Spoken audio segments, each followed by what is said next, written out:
नमस्कार। आज हम लोग 144 के बारे में कुछ जानकारी प्राप्त करेंगे कि 144 क्या होता है। 144 हम लोग कभी कभी सुनते हैं लेकिन जानते नहीं कि 144 क्या है। तो हम लोग देखते हैं कि हम लोग के पास एक क्या बोला जाए उनको, यहीं का है चिलौना या चिल्ला, इसी तरह का है, कहीं गांव का नाम है। वो इंसान के पास इतनी सिविल के बारे में जानकारी है, अच्छे अच्छे जो अधिवक्ता हैं सिविल की जानकारी उनसे प्राप्त करते हैं। और उनको कैसे प्राप्त हुई? क्योंकि वो बूढ़े पुराने अधिवक्ताओं के संपर्क में रहे, इसलिए उनको जानकारी हुई। और उन्हीं के बारे में हम लोग कुछ बात करेंगे, जो कि वो अच्छे अच्छे पदाधिकारी को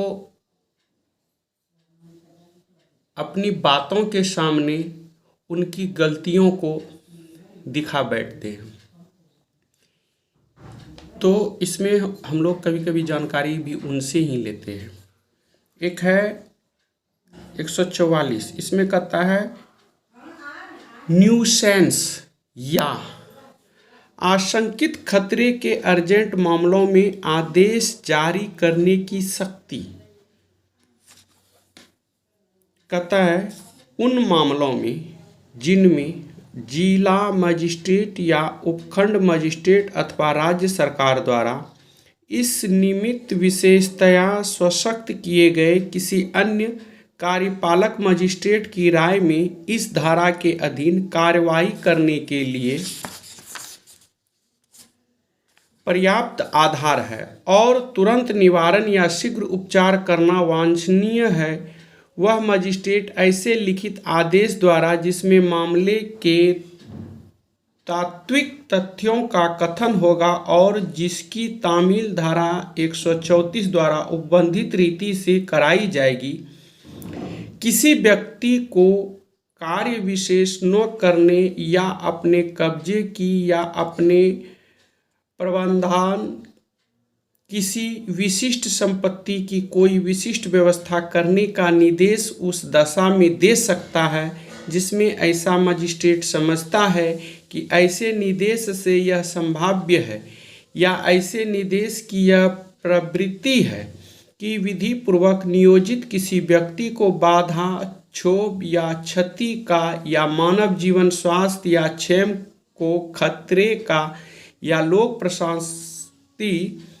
प्रशांति विक्षुब्ध होने का या बलवे या दंगे का निवारण हो जाएगा। ये 144 में है। इसी में कहा गया है इस धारा के अधीन आदेश आपात की दशाओं में या उन दशाओं में जब परिस्थितियां ऐसी है कि उस व्यक्ति पर जिसके विरुद्ध वह आदेश निर्दिष्ट है सूचना की तामील सम्यक समय में करने की गुंजाइश न हो, एक पक्ष रूप में पारित किया जा सकता है। इस धारा के अधीन आदेश किसी विशिष्ट व्यक्ति को या किसी विशेष स्थान या क्षेत्र में निवास करने वाले व्यक्तियों को अथवा आम जनता को जब वे किसी विशेष स्थान या क्षेत्र में जाते रहते हैं या जाएं निर्दिष्ट किया जा सकता है।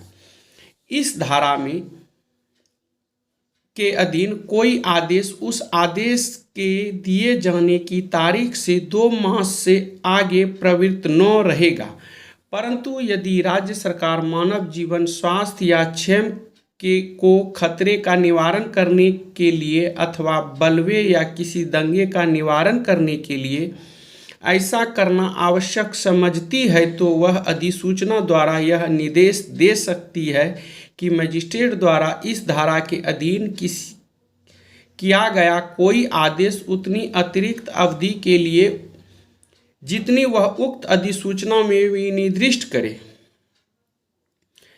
प्रवृत्त रहेगा, किंतु वह अतिरिक्त अवधि उस तारीख से 6 मास से अधिक की न होगी जिसकी मजिस्ट्रेट द्वारा किया गया आदेश ऐसे निर्देश के अभाव में समाप्त हो गया होगा।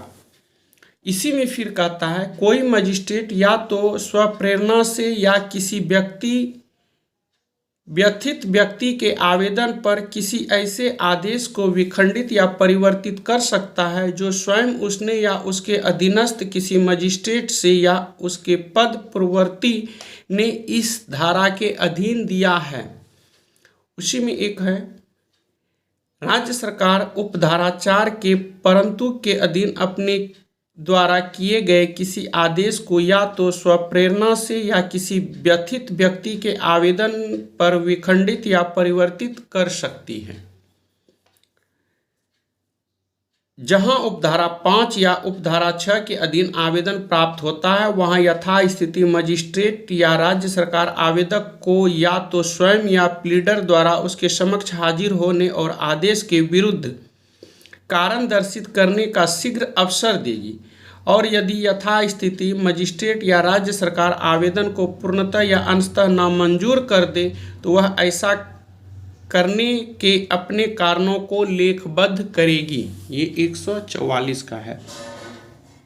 अब इसी में एक जो है दिया गया है, यदि कोई व्यक्ति या व्यक्तियों का समूह अपने कृत्य अथवा व्यंग्यात्मक या उत्तेजक भाषण से पारस्परिक द्वेष का बीज बोने के लिए हठ किए हुए है और उसके प्रस्तावित क्रियाकलाप से तनाव उत्पन्न होने की संभावना है, तब राज्य कठोर निरोधात्मक कार्यवाही करने के लिए स्वतंत्र है। इसमें एक केस है 144 का ही, इसमें एक केस है कर्नाटक राज्य बनाम प्रवीण भाई तोगड़िया AIR 2004।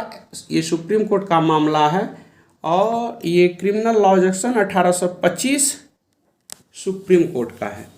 उसी में एक और केस आ जाता है, इस धारा के अधीन आदेश एक से अधिक व्यक्तियों के विरुद्ध पारित किया जा सकता है। एक व्यक्ति को कतिपय कार्य करने से प्रवृत्त हो रहने के लिए कहा जा सकता है और अन्य व्यक्ति को कतिपय आदेश के अधीन कार्य करने का निर्देश दिया जा सकता है। इसका एक और केस है जिसका नाम है बाल भारती नर्सरी स्कूल बनाम डिस्ट्रिक्ट मजिस्ट्रेट इलाहाबाद। इसमें दिया गया ये 144 का बताया गया कि 144 क्या है, इसमें किस किस धारा में लागू होता है, और इसमें 2 केस दिए हैं। फर्स्ट केस है कर्नाटक राज्य बनाम प्रवीण भाई तोगड़िया और दूसरा केस है बाल भारती नर्सरी स्कूल बनाम डिस्ट्रिक्ट मजिस्ट्रेट इलाहाबाद, जिसको हम लोग देखते हैं।